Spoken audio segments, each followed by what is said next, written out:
Hi friends, welcome to yet another video of starting your crochet journey with me, Soumya.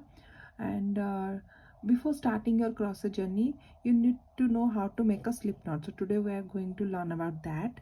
So there are many different ways. What I find very suitable for beginners, so that I'm sharing today. Okay, let's start. So this is your yarn. Take your yarn. What you can do without the crochet hook also you can do. Take your yarn. This is your open end and this is your walking end.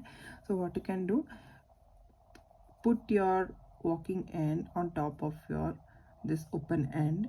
Then this part, right, just pull this through this loop. Okay, then just tighten it. So there is a bigger loop, right? You just need to insert your hook here and you can just tighten it.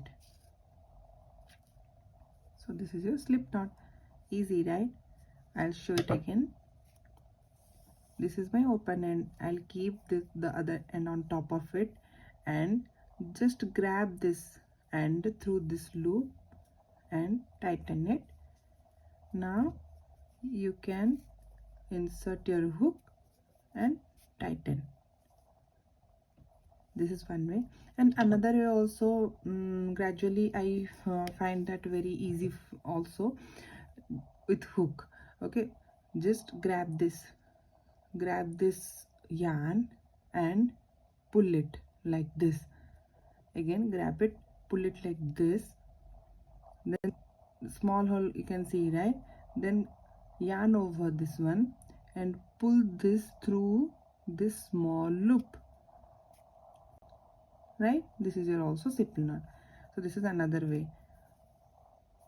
Keep your yarn, keep your hook like this on over the yarn, grab it, a small loop you can see, pull your yarn through this one.